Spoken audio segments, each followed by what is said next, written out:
ప్యానల్లో ఉన్న మిత్రులకి మీకు కూడా నమస్తే సార్. ఇది ఆంధ్రప్రదేశ్ ప్రజల దౌర్భాగ్యం. ఈ దరిద్రాన్ని భరించవలసిందే, భరిస్తూనే ఉంటున్నారు కూడా వాళ్ళు. మా అయితే ఈయన చెప్పినట్టు 11 ఇచ్చారు, లేకపోతే 23 ఇస్తారు, లేకపోతే మళ్ళీ 0 ఇస్తారు, 50 ఇస్తారు, 100 ఇస్తారు, వాళ్ళ విజ్ఞతకి వదిలేయాలి. నేను ఒక విషయం చెప్తాను. మీరు ఇందాక సాంప్రదాయాలు, తిరుమలలో పట్టు వస్త్రాలు ఇవన్నీ చెప్తున్నారు. రాజశేఖర రెడ్డి గారు మరణానంతరం రోసయ్య గారు ఒకసారి ముఖ్యమంత్రి 7 సంవత్సరాల కాలం దగ్గర 11 నెలల తర్వాత కిరణ్ కుమార్ రెడ్డి గారు ఫస్ట్ టైం గెలిచిన కొత్తలో 2010లో ఆయన తిరుమల విజిట్ చేశారు, భార్య సమేతంగా కాదు. 2010 నుంచి మళ్ళీ 2013లోనే బ్రహ్మోత్సవాలకి ఆయన మట్టుగా నిలిపి పట్టు వస్త్రాలు ఇచ్చాడు. 2014లో రాష్ట్రం విడిపోయింది. ముఖ్యమంత్రి మొదటి రోజు బ్రహ్మోత్సవాలకి వెళ్ళి పట్టు వస్త్రాలు ఇవ్వడం సాంప్రదాయం. ఇప్పుడు ఆ మాటకు వస్తే నరేంద్ర మోడీ గారు గుజరాత్లో ఉన్నారు, ఏదో సాంప్రదాయం ఉంది, భార్య సమేతంగా వెళ్ళట్లే కదా. అసలు లేనిపోని రూల్స్ పెట్టకండి. మా రామాయణ భార్య సమేతంగా ఆవిడ భార్యతో ఉన్నారా? అవునండి, భార్యతో ఉన్నారా ఏంటైనా? భార్య సమేతంగా ఎలా వెళ్తారు? అదేనండి, ఉన్న వాళ్ళకి అడుగుతారండి, గురించి ఎలాగ అడుగుతారు? లేని ఎక్కడి నుంచి తీసుకురాలేదు కదా భార్యని. నరేంద్ర మోడీ గారికి భార్య లేదని ఆవిడ ఉండట్లేదు కదండి ఆయనతో కలిసి. చెప్తున్నాను, అఫీషియల్ గా విడాకులు అవ్వలేదు నాకు తెలిసి. అవన్నీ మీరు మాట్లాడాలంటే వంద మాట్లాడతాను నేను కూడా. ఇప్పుడు జాగ్రత్త వినండి ఒకసారి. మీరు అడిగిన ఫస్ట్కి నేను చెప్తున్నా, రాష్ట్రంలో ఈ రివాజ్ ఏదో పూర్వం భూమి పుట్టుకనే జరిగిపోతుందంటే కిరణ్ కుమార్ రెడ్డి ఉదంతో 2010 నుంచి 2014 దాకా చెప్పిన. కాబట్టి ఒకసారి గూగుల్లో చెక్ చేసుకోండి, టీటీడీ దేవస్థానంలో ఉన్న డేటా చెక్ చేయండి. భార్య సమేతంగా వెళ్ళకపోతే ప్రపంచం తెరబడిపోలే కదా. కేసీఆర్ గారు కూడా ఇక్కడ రాముడు రేపు పొద్దున్న జరిగే శ్రీరామనవమికి ఎన్నిసార్లు ఆయన భార్య సమేతంగా వెళ్లకుండా మనవడితో కూడా పంపించారు. ఏమైంది? మా అయితే ఇంతకు మసూదం చెప్తున్నట్టు వాళ్ళ వ్యక్తిగత డ్యామేజ్ అవుతుంది తప్ప భార్య సమేతంగా వెళ్తే అడ్వాంటేజ్ ఉంటుంది. పట్టు వస్త్రాలు సమర్పించుకుంటే చంద్రబాబు గారు చేస్తారు కాబట్టి ఆయనకి మేలు జరుగుతుంది, సంతోషం. కానీ ఒకటి, ఈ రోజు పట్టు వస్త్రాల విషయంలో కానీ లేదా ఆడపిల్లల విషయంలో మాట్లాడుతుంది మాత్రం ఖచ్చితంగా తీవ్ర ఆక్షేపణీయం. ప్రత్యక్ష రాజకీయాల్లో లేని భారతమ్మ గురించి మాట్లాడడానికి ఒక పిఎస్సి సెక్రటరీ స్థాయిలో ఉన్నవిడ ఏ ప్రాతిపదిక మీద మాట్లాడుతుంది? ఉదాహరణకి రోజా గారే ఆవిడకి ఏదో కౌంటర్ ఇస్తే రోజా గారికి కౌంటర్ ఇచ్చుకోమండి. రాజకీయాల్లో లేని భారతమ్మ గురించి ఆవిడ మాట్లాడవలసిన అగత్యం ఏమొచ్చింది? ఇది తీవ్ర ఆక్షేపణీయం. రెండోది, దీనికన్నా ముందు పవన్ కళ్యాణ్ గారు ఒక స్టేట్మెంట్ ఇచ్చారు, వైఎస్ఆర్సీపీలో ఉన్న ఇంక్లూడింగ్ భారతమ్మతో సైతం ఎవరైనా ఆడపిల్లల గురించి మాట్లాడితే మా దగ్గర నుంచి తీవ్రత ఉంటుందని చెప్పారు. మరి ఏం జరుగుతుంది తీవ్రత?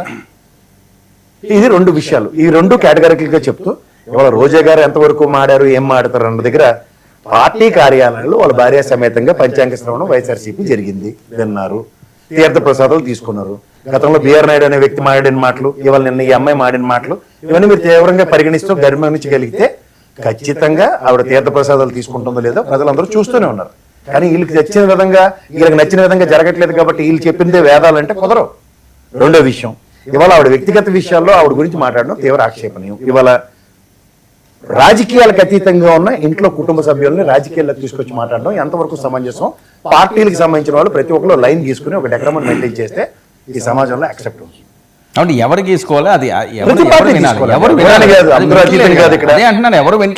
పార్టీ వాళ్ళ అధ్యక్షుడు, ఉదాహరణకి చంద్రబాబు గారు టీడీపీ తరఫున, జనసేన తరఫున పవన్ కళ్యాణ్ గారు, అలాగే వైఎస్ఆర్సీపీ తరఫున జగన్మోహన్ రెడ్డి గారు, ముగ్గురు స్టాండ్ తీసుకుని ఇంట్లో ఆడవాళ్ళని ప్రత్యక్ష రాజకీయాల్లోకి అనవసరంగా ముడిపెట్టి మాట్లాడడం తీవ్ర ఆక్షేపణీయం. మా పార్టీ విధానం ఇది హెన్స్ఫోర్త్ ఇలా ఉండదని ముగ్గురు స్టేట్మెంట్ ఇవ్వడం భావ్యం. లేదంటే ఈ దిక్కుమాల రక్షణ అలా జరుగుతూనే ఉంటుంది. వీళ్ళు రైటు వాళ్ళ రైటు, ఇందాక కిరణ్ చూపించారు చూడండి 100 వీడియోలు చూపించి. అంటే మీరు ఆ మార్గంలో నడవకుండా ఉంటారన్న పెద్ద మనిషి కాబట్టి చంద్రబాబు గారికి 124 స్థానాలు ఇచ్చారు. మీరేదే బాటలు వెళ్తా ఉంటే ఏం చేయాలి దానికి? ఇప్పుడు ఒక విధంగా చెప్పాలంటే కంటతడి పెట్టుకున్న చంద్రబాబు నాయుడు గారి లాగా జగన్మోహన్ రెడ్డి కంటతడి పెట్టుకుంటారని మీరు ఏమైనా భ్రమంలో ఉంటే నేనేం చేయలేదు దానికి. ఇప్పుడు ఉదాహరణకి చంద్రబాబు నాయుడు గారికి విషయం వచ్చినప్పుడు ప్రజలు తీయవలసిన తీర్పు ఇచ్చారు కదా, కొడాలని మాడిన మాటలకి, లేకపోతే వల్లభనేని వంశీ మాట్లాడిన మాటలకి ఏమైనా గెలిపించి వీరతలు కలిదిద్దరాలకి మళ్ళీ వీరతలు లేసారా? దానికన్నా మీరు ఏమైనా అతిశక్తి లేకపోతారు రాత్రి మాడినంత మాత్రాన? సాయి దేని వ్యక్తి, ఆవిడ బిజినెస్ ఆంటర్ప్రెన్యూర్, భారతమ్మ భారతీయ సిమెంట్స్ లేకపోతే సాక్షి పేపర్ త్రూగా ఎన్ని వేల మందికి ఉపాధి కల్పిస్తుంది. ఏ ప్రాతిపదిక మీద ఆవిడ గురించి మాట్లాడుతున్నారు? ఇది సమంజసమా? ఉదాహరణకి భువనేశ్వరమ్మ గారి గురించి నిజంగా పాల వ్యాపారమే చేస్తారు, ఆవిడ ఆ విధంగా మాట్లాడడం ఆక్షేపణీయమే. ఇప్పుడు రాయలసీమలో ఎంతమంది పాలు పితికి తీసుకొచ్చి ఆవిడకి సప్లై చేయొచ్చు, మరి ఆవిడ ఆ పని చేయట్లేదు కదా. మేనేజింగ్ డైరెక్టర్ స్థాయిలో ఆ పని చేయదు కదా. అంచేత వాళ్ళు అడగండి సార్, మీరు ఆయన అడిగినప్పుడు ఆయన ఏం చెప్పాడో దానికి తగ్గట్టు కౌంటర్లు ఇవ్వండి. అడిగినప్పుడు నేను చెప్తున్నాను కదా. తప్పు అంటున్నారు, మీకు తప్పు కనిపిస్తుంది? ఒకటి తప్పు కనిపించలేదు సార్, పాలు పితకడం అనేటువంటి మాట తప్పు కాదు. నేను ఎందుకంటే ఒక విలేజ్ స్థాయిలో నుంచి వచ్చినటువంటి ఒక వ్యక్తిగా ప్రతి మహిళ కూడా వాళ్ళ ఇంట్లో ఉండేటువంటి గేదెని పాలు పితుకుతుంది. అవును, ఈవిడ ఎందుకు చేస్తారండి? అదే దాని ఇప్పుడు భారతీయ సిమెంట్స్ లో భారతమ్మ సిమెంట్ తయారు చేస్తారు. సిమెంట్ తయారు చేయదు, సిమెంట్ ఇప్పుడు దాంట్లో తప్పు. మీరు నెక్స్ట్ వినిపించిన వీడియోతో పోలిస్తే మీకు దాంట్లో తప్పు కనబడుతుంది. సార్ నేను రెండు విషయాలు చెప్తాను సార్. ఒకటి, ఈవిడ సుభాషిణి గారు ఏదైతే మాట్లాడో ఫస్ట్ థింగ్ ఆవిడ మ్యారేజ్ విషయంలో కిరణ్ రాయలతో కలిపి డాన్స్ చేసిన కామెంట్ వచ్చింది పొలిటికల్ ఏరాలో. ఆ కామెంట్ కి సంబంధించిన విషయంలో ఆవిడ కౌంటర్ ఇచ్చుకోవాల్సిన బాధ్యత ఆవిడది. నా పెళ్ళిలో నేను కాబట్టి ఇంకా బాగుంది సమంజసం. కానీ ఇందులో భారతమ్మ విషయం ఎందుకు మాట్లాడింది? ఇది తీవ్ర ఆక్షేపణ. రెండోది, ఈ బిజినెస్ ఆంటర్ప్రెన్యూర్స్ విషయాల్లో ఇవాళ ఆంటర్ప్రెన్యూర్స్ కి మనం మర్యాద ఇవ్వకుండా గౌరవం ఇవ్వకుండా ఎలా పడితే అలా మాట్లాడడం తీవ్ర ఆక్షేపణ.